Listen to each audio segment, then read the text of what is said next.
آپ نے فرمایا کہ بد مذہب بہت زیادہ ہیں، وہابی دیوبندی شیعہ ہر جگہ کام کرتے ہیں، ساتھ پڑھتے ہیں، گلی محلے میں رہتے ہیں، تو ان سے بچنا، ان کا مکمل سوشل بائیکاٹ کرنا کیسے ممکن ہے؟ دیکھیے، پہلے آپ کی یہ غلط فہمی دور کر دوں، بد مذہب زیادہ نہیں ہیں، اللہ کے فضل سے سنی زیادہ ہیں، ٹھیک ہے؟ سنی زیادہ ہیں، مگر افسوس کی بات یہ ہے کہ بد مذہب بڑھ رہے ہیں۔ بڑھ کیوں رہے ہیں؟ کہ سنی آگے بڑھ کے جب ان سے ملاقاتیں کرتے ہیں نا، اس سے بد مذہبیت بڑھ رہی ہے کہ ان کے جو گھٹیا گندے جراثیم سنیوں پہ پڑتے ہیں، تو بھولے بالے سنی بھی اس بیماری کا شکار ہو رہے ہیں جس میں وہ دوسرے مبتلا ہیں، ٹھیک ہے؟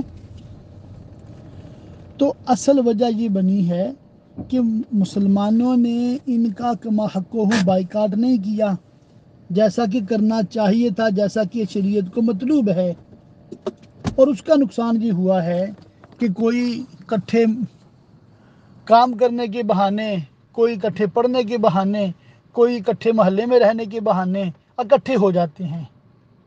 اب جو ہی اکٹھے ہوتے ہیں نا، بد مذہب پتہ کون ہوتا ہے؟ آپ دیکھ لیں، یا وہ خود یا اس کا باپ دادا سنیت کو چھوڑ کے وہابی ہوا ہے، سنیت کو چھوڑ کے شیعہ ہوا ہے، سنیت کو چھوڑ کے دیوبندی ہوا ہے۔ وہ بھی پہلے سنی بریلوی تھے۔ اب اس نے کیا ہے؟ اس نے کچھ سنا اپنے علماء سے، کچھ سیکھ لیا، دو چار روایتیں یاد کر لیں، رٹے مار لیے۔ کیوں؟ اپنا سیلف ڈیفینس کرنے کے لیے کہ بھی لوگ کہیں گے تو وہابی ہے، وہ کہے گا جی وہابی تو یہ ہوتے ہیں، وہ ہوتے ہیں، تو وہ تو بڑے اللہ والے ہوتے ہیں۔ وہ کہے گا بھی تو شیعہ ہے، وہ کہے گا وہ تو شیعہ تو بڑے اہل بیت کی ماننے والے ہوتے ہیں۔ وہ اپنے سیلف ڈیفینس میں نا، اس نے وہ باتیں یاد کی ہوں گی، حفظ کی ہوں گی، اور ایسے آیت بھی پڑھ دے گا، حدیث بھی پڑھ دے گا۔ اب کیا ہوگا؟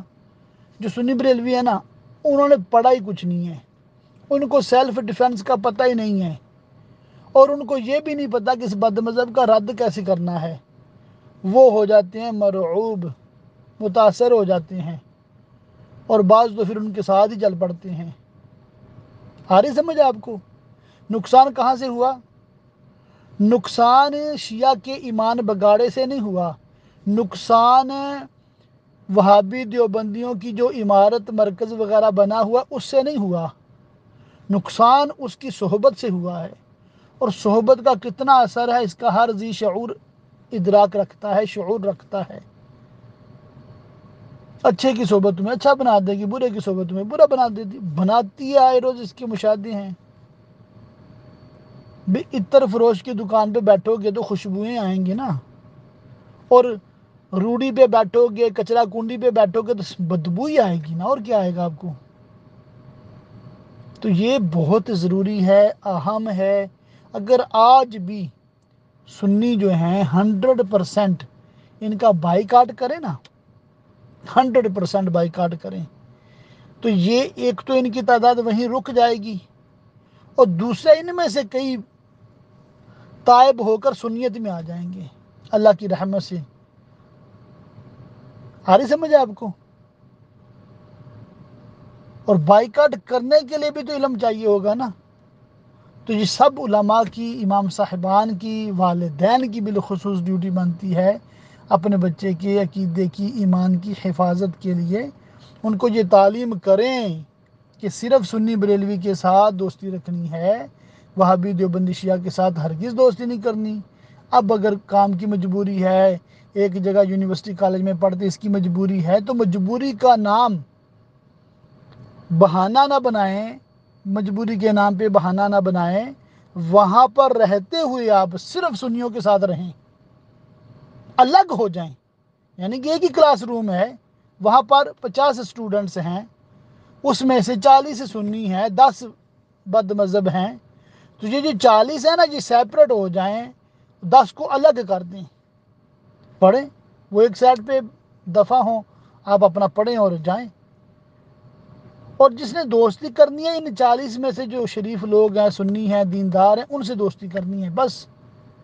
تو یوں کالج یونیورسٹی میں رہتے ہوئے بھی بچ سکتے ہیں. اسی طرح آپ کی جو ورک پلیس ہے وہاں پر بھی آپ بچ سکتے ہیں. اور جہاں پر آپ بالکل ہی مجبور ہو گئے ہیں، آپ کا بس ہی نہیں چل رہا، تو مجبوراً بالکل بادل ناخواستہ کبھی ان سے کچھ کہنا پڑ گیا، کچھ لینا دینا پڑ گیا، مجبوری میں انتہائی مجبوری کی بات کر رہا ہوں، تو وہ بس وہاں کی حد تک، ضرورت کی حد تک رابطہ کیا اور اس کے بعد بائے بائے ٹائے ٹائے. پھر کم از کم اتنا تو کرنا ہوگا. بس اللہ تعالی ہم سب کو عقل سلیم دے، ہم سب کو بے ادبی اور بے ادبوں سے محفوظ رکھے، اور اللہ تعالی ہم سب کو دنیا اور آخرت کی بلائیاں دے. آمین بجاہ النبی الامین صلی اللہ تعالی علیہ وآلہ وسلم.